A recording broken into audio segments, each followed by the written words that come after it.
కేంద్రంలో విలేకరుల సమావేశంలో మాట్లాడుతున్న కాంగ్రెస్ పార్టీ నాయకులు. నిన్న వర్ణి మండల కేంద్రంలో కాంగ్రెస్ పార్టీ సీనియర్ నాయకులు యలమచిలి శ్రీనివాసరావు వ్యక్తిగతంగా కాంగ్రెస్ పార్టీ సీనియర్ నాయకులు, మండల అధ్యక్షులపైన మాట్లాడిన మాటలు పార్టీకి నష్టం చేకూర్చే విధంగా ఉన్నాయి.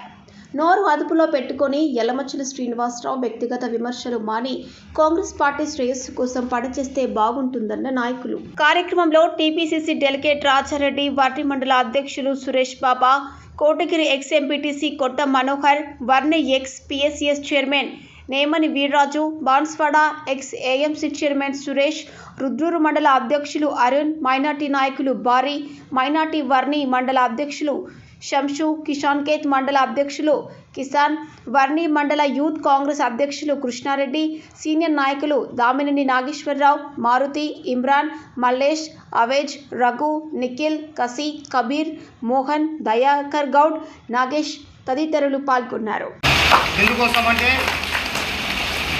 బాన్స్వాడ చెల్లని నోటు ఈరోజు వర్ణిలా చెల్లుతుందా? నువ్వు బాన్స్వాడ చెల్లని సిక్కవును ఈరోజు నువ్వు వర్ణిలు వచ్చినంత మాత్రాన ఈ వర్ణి ప్రజలు స్వాగతించారు. ఎందుకోసమంటే నువ్వు ఒక 420 గానివి. నువ్వు 2004 నుండి కాంగ్రెస్లో ఉన్నావంటున్నావు. అది పచ్చి అబద్ధం.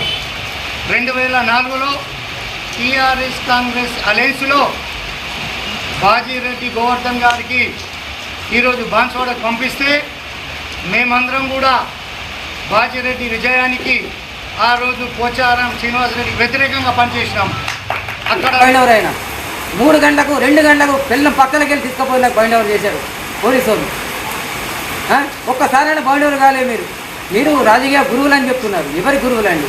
ఇప్పుడు నిన్న మీరు ప్రెస్ మీట్లో చెప్పారు, మాట్లాడారు. ఎవరున్నారు మీ వెనుక? అందరూ వేరే పార్టీలు వచ్చిన వాళ్ళే. కానీ మీరు సొంతగా ఉన్నవారు, అప్పటి ఉన్నవారికి మర్చిపోయి ఇప్పుడు ఏదో దేనిపోయిన అబండాలు వేయద్దు. దయచేసి మరీ చెప్తున్నా సీనన్న గారు, ఇది పద్ధతి కాదు. పద్ధతి మార్చుకోండి. గౌరవం ఇచ్చేవారికి గౌరవం ఇస్తాం. వ్యక్తిగతంగా పోదామంటే వ్యక్తిగత పోదా రెడీ ఉన్నా. ఒకప్పుడు ఇదే టీఆర్ఎస్ నాయకుడు, ఇదే వర్ణి మండలం చేసే టీఆర్ఎస్ నాయకుడు నీ మీద లేనిపోని అబండాలు వేసింది. అది అబండాలో నిజమో మాకు తెలియదు. అయినా కానీ ఎన్నుకున్న ఒక్కరు కూడా ఒక నాయకుడు కార్యకర్త ఖండించలేదు. అధ్యక్ష వర్ణి మండలం సురేష్ బాబు అధ్యక్షుడు గుళ్ళ మీద చెప్తున్నా. నేను ఖండించిన. అప్పుడు కనపడలేదా సురేష్ బాబా? మరి నువ్వు చేసింది ఏందో నాకు అర్థం కాలేదు. ఇక్కడ వర్ణిలో గెలవలేని నువ్వు ఎంపీటీసీగా పక్కా ఊర్లో పోయి నామినేషన్ చేసిన చరిత్ర నీది. నీ గురించి చేయాలనుకుంటే మేము చాలా తీసాం. కాకపోతే ఇప్పటిదాకానే మేము చాలా విలువించినాం. ఎప్పుడు మీకు తగ్గించలేదు. ఈరోజు కూడా నా ఫోన్లో నీ పేరు వైఎస్ఆర్ అని ఉన్నది, కానీ చెడుగా నేను ఎప్పుడు పెట్టుకోలేదు. నేను నీ గురించి చెడుగా మాట్లాడలేదు. కానీ ఆ విలువ ఈరోజు నువ్వు కాపాడుకోలేకపోతున్నావు. దయచేసి ఇలాంటి చిల్లర మళ్ళీ మాటలు మాట్లాడి మన కాంగ్రెస్ కుటుంబాన్ని చీలుస్తున్నావు. నీకు చీలుస్తే అది కుక్కలు చింపిన ఇస్తారాకు లెక్క చేస్తున్నావు. ఇప్పటిదాకా 2018లో కానీ 2023 దాకా. ఇప్పుడు పెద్ద ఆయన వచ్చిండు, మనకు ఒక సపోర్ట్గా వచ్చిండు. ఆయన ఆధ్వర్యంలో మనం చేసుకుందాం. మనకు ఇప్పుడు ముగ్గురు నాయకులు ఉన్నారు. వాళ్ళ ద్వారా మనం ప్రజలకు సేవ చేసుకుందాం. దయచేసి ఇలాంటి చిల్లర మాటలు మాట్లాడి ఒక్క వర్గంకి ఎక్కిస్తాం, ఒక్క వర్గం తీసుకుంటాం, ఒకరికి సంకలు ఎత్తుకుంటాం, ఒకరికి సంకలు ఏంది ఇది? ఇటువంటి కార్యక్రమాలన్నీ చేయడానికి ఆయన సుస్థిరమైన ప్రభుత్వం ఏర్పాటు కావాలని విపక్షాలకు చెందిన ఒక 10 మంది ఎమ్మెల్యేలని కాంగ్రెస్ పార్టీలోకి తీసుకుంటే అందులో భాగంగా పోచారం శ్రీనివాసరెడ్డి గారిని బాన్స్వాడ శాసనసభ్యుడిని కాంగ్రెస్ పార్టీలో చేర్పించుకుని ఇక్కడ పార్టీని ఆ విధంగా సుస్థిరమైన ప్రభుత్వాన్ని ఏర్పాటు చేసి అభివృద్ధి సంక్షేమ కార్యక్రమాలు ముందుకు తీసుకెళ్ళడానికి ప్రయత్నం చేస్తుంటే ఇటువంటి ప్రయత్నాన్ని ఒకవైపు ప్రశంసిస్తూ రేవంత్ రెడ్డి గారిని ఏ రకంగా చేర్పించుకున్నారు అని ప్రశ్నించేంత పరిస్థితి మీకు ఉందా అని ప్రశ్నిస్తున్నారు. రెండోది, ఇది అన్నిటికన్నా ముఖ్యంగా ఏనుగు రవీందర్ రెడ్డి గారికి బీహార్ ఇచ్చిన సందర్భంలో కాసుల బాలరాజు గారికి కార్పొరేషన్ చైర్మన్ పదవి కానీ ఎమ్మెల్సీ పదవి కానీ ఇచ్చే హామీ ఆ రోజున రేవంత్ రెడ్డి గారు ఇవ్వడం జరిగింది. ఆ హామీలో భాగంగా ఆయనకి ఆగ్రో ఇండస్ట్రీ చైర్మన్గా ఆయనకి పదవి ఇస్తే అది తట్టుకోలేని మీరు కొంతమంది హైదరాబాద్ వెళ్ళి ల్యాబింగ్ చేసి రేవంత్ రెడ్డి గారి మనసు మార్చలేక భంగపడ్డది వాస్తవా కాదా? ఇప్పటిదాకా మా సోదరులు మాట్లాడినట్టు నువ్వు మా విగడల్ శంకర్ గురించి మాట్లాడినావు.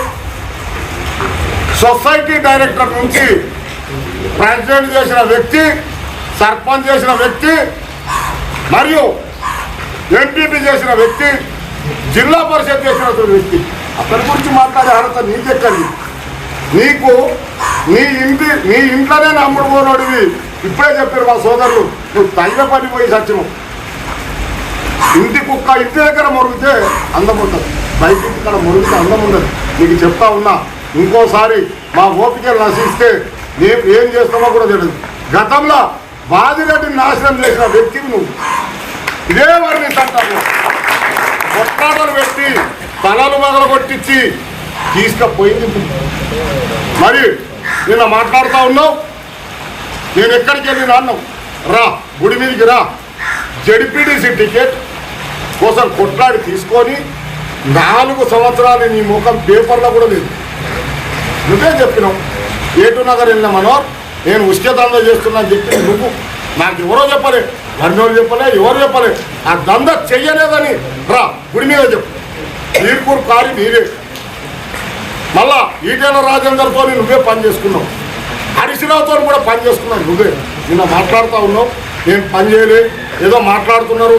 అది వాస్తవం, అది అవాస్తవం కాదు, వాస్తవం. నువ్వు చేసిన పని వాస్తవం అది.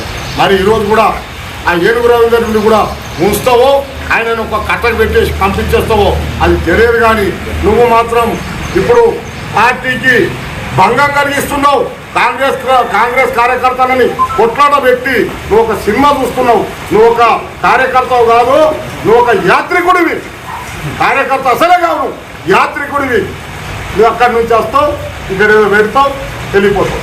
నీకు దమ్ము ధైర్యం ఉంటే మేము ఇప్పుడైనా చెప్తున్నాం, వీడికి వెళ్ళి అన్ని పాతవి పక్కన పెట్టి కలిసిపోయే వారం చూడు. నిన్నేదో పెట్టావు, ర్యాలీ పెట్టావు, బాన్సోడల కోటగిరిలో ఒకటి పెడతావు, బాన్సోడలో ఒకటి పెడతావు. కానీ నువ్వు ఎక్కడ చేసినట్టు ఇప్పుడు మా నాగేశ్వరరావు అన్న అన్నట్టు నువ్వు ఎన్ని చేసినా ఫెయిల్.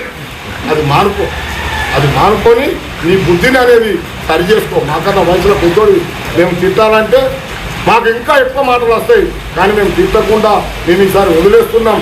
ఇంకొకసారి మాత్రం ఏదన్నా ఈ జోలికి వస్తే నీ పరిణామం వేరే ఉంటుందని చెప్పేసి నేను సభాముఖంగా తెలియజేస్తూ